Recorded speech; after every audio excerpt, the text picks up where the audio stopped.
السلام علیکم، میری دنیا میں خوش آمدید۔ کیسے ہیں آپ؟ انشاءاللہ سب اچھے ہوں گے، سب مزے میں ہوں گے، سب بہت بڑھیا ہوں گے الحمدللہ۔ اور سب کو بڑھیا رہنا بھی چاہیے۔ انسان کی زندگی میں دکھ سکھ اتار چڑھاؤ آتے جاتے ہی رہتے ہیں، لیکن موج مستی میں زندگی گزر ہی جاتی ہے۔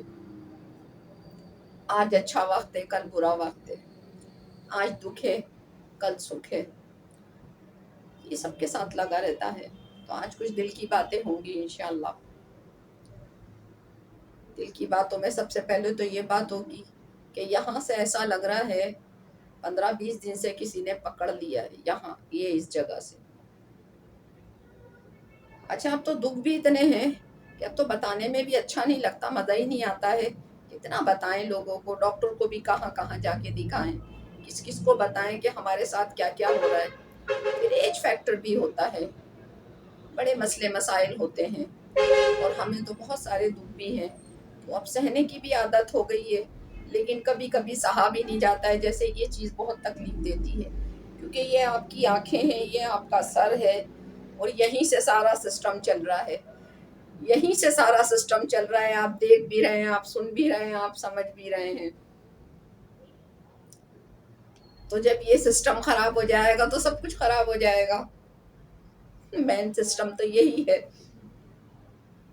تو بس یہ چھوٹی چھوٹی سی چیزیں ہیں، چھوٹی چھوٹی سی باتیں ہیں، دل کی باتیں کرتے ہیں۔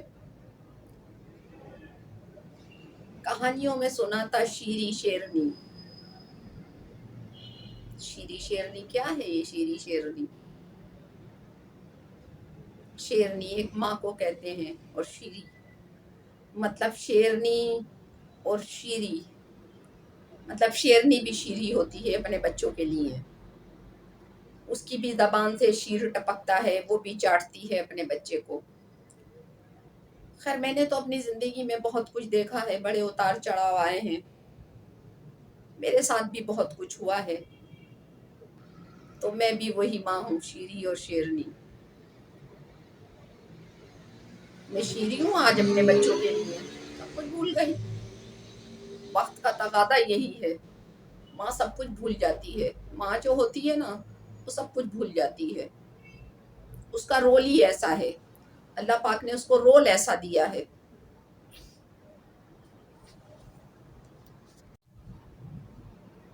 آج میں اپنی امی کی بات کروں گی۔ خیر میں اپنی امی سے ہر دوسرے تیسرے دن ملنے جاتی ہوں، ظاہر ہے عمر کے وہ اس حصے میں ہیں۔ اصل میں جب مجھے کوئی بات کرنی ہوتی ہے نا، جس میں کوئی لاجک ہوتی ہے، تو میں رک رک کے کرتی ہوں، یہ میری عادت ہے ہمیشہ سے۔ کیونکہ جب آپ اپنی بات کسی کو سمجھاتے ہو تو آپ نان اسٹاپ بولتے ہو، لیکن بڑے سوچ سمجھ کے، اور بولنا بھی چاہیے۔ اور جب آپ کسی کو سمجھانے کی بات کرو تو سوچ سمجھ کے کرو، مطلب جب تک آپ کو ہی اس بات کی سمجھ نہیں آئے گی تو دوسروں کو کیسے سمجھاؤ گے۔ تو یہ اس چھوٹے وقت میں بڑی مختصر سی بات کرنا چاہوں گی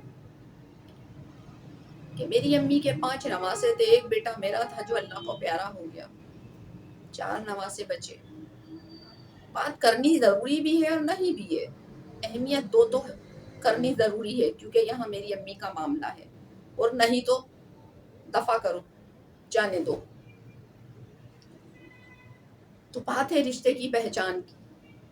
4 نواسے ہیں، ابھی ایک ان کے پوتے کی شادی ہوئی ہے، میرے بھتیجے کی۔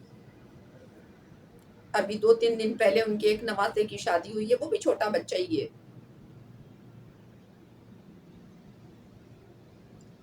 اب سے 6 سال پہلے جب میرے بیٹے کی شادی ہوئی تھی، تو ہر گھر میں کوئی نہ کوئی کہانی ہوتی ہے، کوئی نہ کوئی معاملات ہوتے ہیں۔ علی بہت سمجھدار آدمی تھے، بڑے سلجھے ہوئے آدمی تھے، ان کے اور میرے درمیان میں ایک بحث ہوئی۔ انہوں نے کہا تم فلاں کو بلاؤ گی تو میں شادی میں نہیں بیٹھوں گا، مطلب اپنے بیٹا بیٹی کی شادی میں کہا۔ میں نے کہا مت بیٹھنا، میں اپنی ماں کو ناراض نہیں کر سکتی، کیونکہ اس رشتے سے میری ماں خوش ہے۔ مطلب کوئی ایک بات تھی، جن کو سمجھنا ہوگا وہ سمجھ لیں گے۔ مطلب میں اپنی ماں کو ناراض نہیں کر سکتی، آپ بیٹھو یا نہ بیٹھو، لیکن میں ان کو بلاؤں گی۔ ابھی میری امی کے نواسے کی شادی ہوئی. مجھے تکلیف یہ ہوئی کہ امی کے 3 بچے اس شادی میں شامل ہوئے اور کسی نے منہ پھوڑ کے یہ نہیں کہا کہ ہم اس شادی میں شامل نہیں ہوں گے کیونکہ امی نہیں ہیں. مجھے اس بات کی بڑی تکلیف ہے. اصل میں گالیاں تو مجھے پڑتی ہیں. جو 3 لوگ بدتمیز ہیں وہ بڑے بدتمیز ہیں. وہ تو اپنے بھائیوں کو، اس میں ایک میرا کمزف بھائی بھی شامل ہے. آج بھی میں سن کر آئی ہوں اس کے متعلق کہ وہ مجھے کن کن الفاظوں سے اور اس کی بیوی کن کن الفاظوں سے نوازتی ہے. تو مجھے کسی سے ڈر ور نہیں لگتا. اللہ تعالیٰ نے تمہارے منہ میں جو زبان دی ہے تم تو بکتے ہی ہو سب کو گالیاں. یہ تینوں لوگ سب کو گالیاں بکتے ہیں، سب کو. میرے ان گناہ گار کانوں نے بھی سنا ہے. اس میں ایک میرا بھائی اور 2 بہنیں. تو بک لو بھائی، تو کچھ اچھا کر لیں، پھر سن لے گالی تو اچھا ہے نا.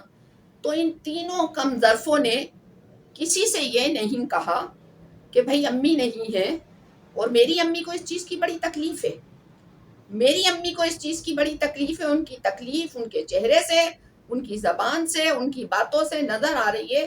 جن کے ساتھ وہ رہتی ہے ان کو محسوس ہو رہی ہے یہ بات کہ امی اس چیز سے، کیونکہ عمر کا یہ حصہ ہے. ان کے لیے تو چھوٹی چھوٹی خوشیاں بڑی بڑی ہیں. اور شاید ہر بچہ ایسے ہی سوچتا ہے اپنی ماں کے لیے. آج کا دور ایسا ہے کہ ماں تو شیریں اور شیرنی ہے، یعنی کہ اس کی زبان سے شیریں بھی ٹپک رہی ہوگی، بے شک وہ شیرنی کیوں نہ ہو. لیکن بچے وہ نہیں ہیں. بچے وہ نہیں ہیں. تو ان تینوں کم ظرفوں نے امی کے لیے، مطلب اس چیز کو میں یہ کہوں گی کہ ان کو شو آف کرنے کا شوق ہے. ان کو ہار پھول گجرے پہننے کا شوق ہے. نہ اس بیٹی نے کہا کہ میری ماں نہیں آئی، نہ دوسری بیٹی نے کہا میری ماں نہیں آئی تو میں نہیں آؤں گی، نہ اس بیٹے کمزرف نے کہا کہ میری ماں نہیں آئی تو میں نہیں آؤں گا. مطلب کیا رشتہ ہے یہ؟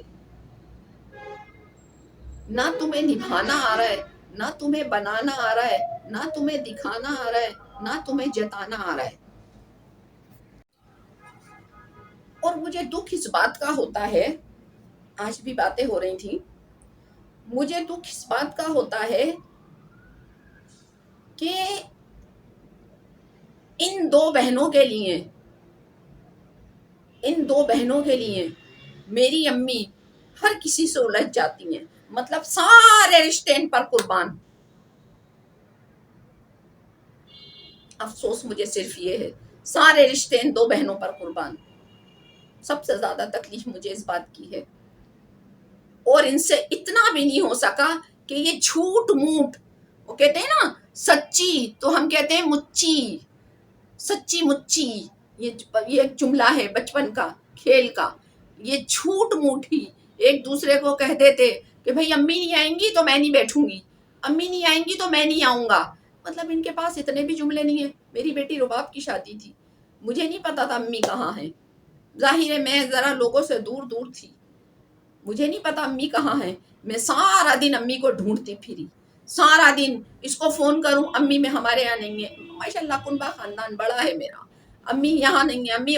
لیکن پھر بھی میں نے جا کر امی کو ڈھونڈ لیا اور میں نے امی کے پاؤں پکڑے کہ امی تمہیں شادی میں آنا ہے، تمہیں میرے گھر آنا ہے، تمہیں رباب کی شادی میں شامل ہونا ہے. ارے ماں باپ کی دعائیں لے کر تو دیکھو. شادی میں ہار پھول پہننا ہی ضروری تھوڑی ہے. شادی میں ہار پھول پہننا ضروری نہیں ہے. جب تک تمہارے سامنے تمہیں پیدا کرنے والی ماں نہ ہو، تمہارا دل کیسے باغ باغ ہو سکتا ہے؟ بے حس لوگوں، تم نے سوچا ان پر کیا گزر رہی ہوگی یا کیا گزرے گی؟ احساس ہوا تمہیں کتنی تکلیف سے تم نے ان کو گزار دیا ہے؟ ان کے لیے تم نے جب تک وہ زندہ ہیں پلے صراط پہ چڑھا دیا ان کو. کسی کو بھی پتہ نہیں ہے تم نے ان کے ساتھ میں کیا کیا ہے، کسی کو بھی پتہ نہیں ہے. لیکن جن کو ان کا دکھ محسوس کر رہے ہیں، کل بھی میری بھائی سے بات ہو رہی تھی، اس نے کہا کہ میں نے تو فون کیا تھا کہ بھائی ان کو لے جاؤ، کیونکہ ظاہر ہے ان کے دل میں یہ بات آ رہی ہوگی کہ کاش کہ مجھے کوئی ہوتا ہے دل کے اندر کہ کاش کوئی ہمیں منانے آئے، کاش کوئی ہمیں لینے آئے. یہ رشتے ایسے ہیں، یہ رشتے ایسے ہیں. اور وہ تو ہم سب کی ماں ہے، وہ تو ہم سب کی ماں ہے. ان کو کتنی تکلیف دی ہے. تم بے حس لوگوں نے سب سج دھج کے تیار ہو گئے. ان کے لیے کسی نے نہیں سوچا کہ وہ تمہارے لیے کتنا لوگوں سے لڑتی ہیں. ایک بغیرت کو تو میں بولوں گی نہیں، وہ تو سب کو ہی گالیاں بکتا ہے. وہ تو دنیا میں صرف آیا ہی اپنے بڑوں کی بے عزتی کرنے کے لیے ہے. بدکار. بلکہ یہ تینوں لوگ اپنے بڑوں کی بے عزتی کرنے کے لیے آئے ہیں اس دنیا میں. ایک ماں کو ذرا سا ہائے میری امی، ہائے میری امی، اب تو امی کو بھی انہوں نے سب کے ساتھ جوڑ دیا. وہ جو خوش فہمی تھی نا، امی امی امی امی، وہ سب کے دلوں سے وہ خوش فہمی بھی ختم ہو گئی کہ نہیں بھائی یہ امی کی وجہ سے آتی ہیں یا امی کے لیے یہ کرتی ہیں، وہ بھی ختم ہو گئی. وہ بھی سب، وہ جو جھوٹا ایک ناٹک ایک فریب تھا وہ بھی ختم ہو گیا. دکھاوا بھی ختم ہو گیا. کیونکہ اگر کسی کو دکھاوا کرنا ہوتا تو کوئی سٹینڈ لیتا کہ امی نہیں آئیں، ہم نہیں آئیں گے. اگر میں ہوتی نا اس جگہ پر یا کوئی میرا دوسرا بھائی ہوتا وہ یہ سٹینڈ ضرور لیتا. لیکن یہ تینوں لوگ بے حس لوگ ہیں. انہوں نے میری ماں کو کتنا بڑا دکھ دے دیا عمر کے اس حصے میں. گنتی کے 4 نواسے، ابھی وہ 3 تو چھوٹے چھوٹے ہیں، ننھے منھے ہیں، چوزے ہیں، دونوں 10 سال کے، 11 سال کے. وہی پھر میں کہوں گی کون جیتا ہے تیری زلف کے سر ہونے تک، خاک ہو جائیں گے تجھ کو خبر ہونے تک. اتنی ایج تھوڑی ہے، اتنی عمر باقی تھوڑی ہے کہ وہ 10 15 20 سال یا قیامت کی بوریاں سمیٹیں گی. کسی کو ہوش نہیں آیا؟ کسی کو احساس نہیں ہوا کہ تم یہ کیا کر رہے ہو؟ جا جا کر شریک ہو گئے. ان کے لیے کوئی جھوٹ موٹ کا ہی سٹینڈ لے لیتا کہ امی نہیں آئیں گی تو ہم بھی نہیں آئیں گے. لیکن میں کس سے کیا کہوں، جس کی جو فطرت ہوتی ہے وہ فطرت رہتی ہے، وہ جاتی نہیں ہے. وہ جو ان کے لیے خوش فہمی تھی نا وہ بھی ختم ہو گئی. ہائے میری بچی، ہائے میرا بچہ، وہ بھی ختم ہو گئی. اب وہ کسی کے سامنے بول نہیں سکتی ہیں، ان کو بولنے جیسا نہیں چھوڑا. چلیں جی، بنے رہیے میرے ساتھ. آپ کا اور میرا ساتھ، چینل کو لائک کریں، سبسکرائب کریں، شیئر کریں. بس زندگی کے یہ چھوٹے چھوٹے سے معاملے ہیں، چھوٹے چھوٹے سے دکھ ہیں اور مجھے لگ جاتی ہیں باتیں. میں اپنے ہی لیے نہیں دوسروں کے لیے بھی سوچتی ہوں. دل ایسا ہے. میں اس بات کو یہ نہیں کہوں گی دل تو بچہ ہے جی. اگر بچہ ہے تو پھر سب کچھ درگزر ہے. اگر دل بچہ ہے تو پھر سب کچھ درگزر ہے. سب چلتا ہے زندگی میں. دل بچہ نہیں ہو سکتا. دل تو بڑے سوچ سمجھ کے ہر فیصلہ کرتا ہے. چلیں انشاءاللہ کل ملاقات ہوگی. لیکن امی کو بہت تکلیف دی ہے ان 3 بے حس لوگوں نے. اور ویسے بھی ہمیں تو گالیاں پڑتی ہیں، بکلو تو کچھ اچھا کر کے سن لیں گے. ہمیں ڈر ور نہیں لگتا ہے کسی کی گالیوں سے. تمہارا ہی منہ خراب ہو رہا ہے، تمہارا ہی منہ خراب ہو رہا ہے. تم ہی جہنم رسید ہو گئے. اپنی ماں کو کتنی بڑی تکلیف دے دی تم نے، کتنی بڑی تکلیف دے دی. وہ تصویریں دیکھ رہی ہیں، تمہاری تصویریں دیکھ رہی ہیں اپنے موبائل میں. میں تو تمہیں یہ بھی نہیں کہوں گی آباد رہو. غرق ہو جاؤ تم جیسی اولادیں جو اپنی ماں باپ کو دکھ دیں. بے شک اس میں میرے ہی بچے کیوں نہ ہوں. غرق ہو جاؤ. جو اپنے ماں کو اپنے باپ کو اس عمر میں دکھ دیتے ہیں وہ خوشیاں دیکھنے کے لیے بیٹھے ہیں، تمہارے دکھ دیکھنے کے لیے نہیں بیٹھے ہیں کہ تم انہیں دکھ دو. کس لائق چھوڑا تم نے انہیں؟ کسی لائق بھی نہیں چھوڑا. اب وہ کہیں بات نہیں کر سکتی ہیں. موٹے پتلے سب کچھ تیار ہو کے گھار گجرے پہن کے چلے گئے شادی میں شریک ہونے کے لیے. اوپری دل سے کہہ دیتے امی نہیں آ رہی، ہم نہیں آ رہے. لیکن ایسا کیوں کہو گے؟ کیوں کہو گے؟ بریانی جو کھانی ہے. چلیں جی.